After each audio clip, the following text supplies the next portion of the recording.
Well, on Friday the 13th of March, we were told by management that the job centre would close in November. What's going to happen to the people who's out of work? Where are they going to go?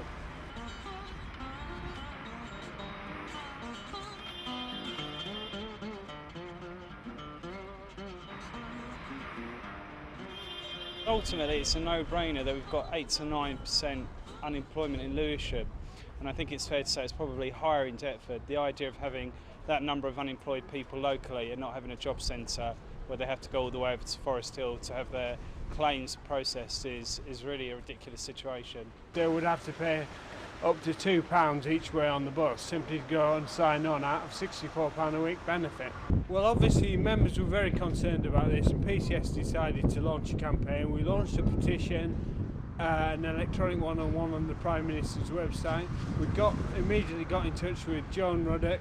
We left messages for Chris and Ian. Chris was the first to get back to us, and the first positive thing that Chris was able to do was we agreed a statement that would be agreed by all parties across Lewisham Council to say that they supported the PCS's campaign to keep the job centre in Deptford.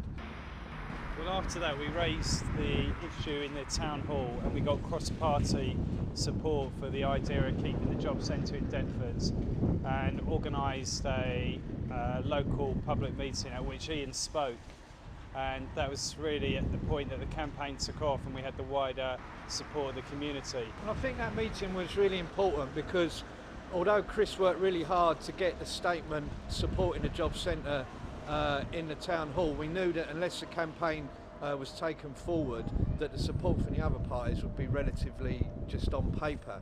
So we held the public meeting, and it was a really impressive public meeting, particularly with the turnout from both PCS workers and also general public and users of the service. It was one of the bigger public meetings that I've attended, with a real positive and determined attitude that the job centre should stay open. Like quite a lot of job centres, Job Centre Plus actually rents the building off a private landlord. The landlord had been given planning permission 2 years ago to redevelop the site.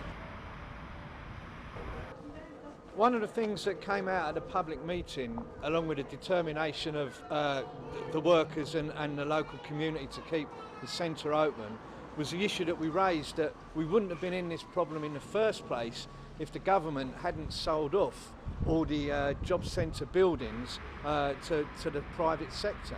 And we raised a demand that, as well as this centre staying open, that the government should look to take back these into public ownership, so that people could be secure in the fact that a public service will continue to be run in an area where it's needed. News from management that it was more than likely that we'd stay in the centre.